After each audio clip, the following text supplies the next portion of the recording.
नीतीश की future planning का हुआ पर्दाफाश, मोदी ने बुलाई बैठक। अब फिर से सक्रिय हुआ इंडिया गठबंधन, राहुल गांधी देखने लगे पीएम बनने का सपना।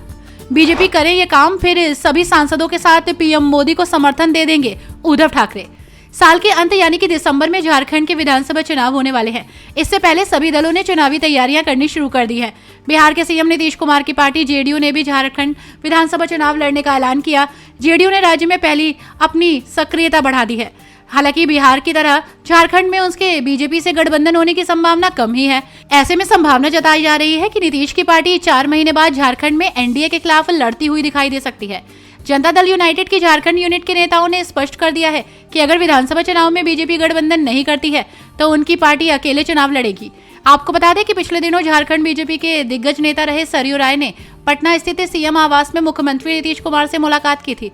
बताया जा रहा है कि सरयू राय अपनी पार्टी भारतीय जनतंत्र मोर्चा बीजेएम का नीतीश की पार्टी जनता दल यूनाइटेड के साथ गठबंधन करना चाहते हैं।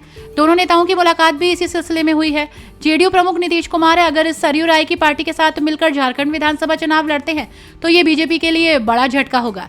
बीजेपी चाहती है कि असेंबली इलेक्शन में उसकी सीधी लड़ाई इंडिया गठबंधन जेएमएम कांग्रेस राजद के साथ हो, लेकिन जेडीयू और भारतीय जनतंत्र मोर्चा के बीच अगर गठबंधन होता है तो झारखंड की लड़ाई में तीसरे मोर्चे की एंट्री हो जाएगी। वहीं शिवसेना के प्रमुख और महाराष्ट्र के पूर्व सीएम उद्धव ठाकरे ने बीते दिनों बड़ा ऐलान किया। उन्होंने कहा कि अगर पीएम मोदी और भारतीय जनता पार्टी मराठा और धनगर समाज के आरक्षण का मामला सुलझा लेते हैं तो वे और उनकी पार्टी के सभी सांसद एनडीए सरकार को समर्थन दे देंगे।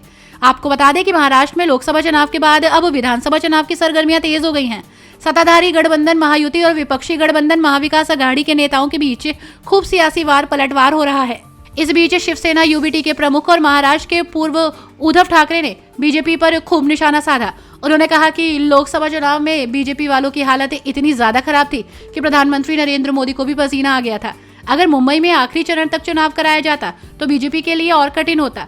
बीजेपी वालों ने जितनी सीटें अभी जीती हैं वो नहीं जीत पाते। Bureau report TNF today.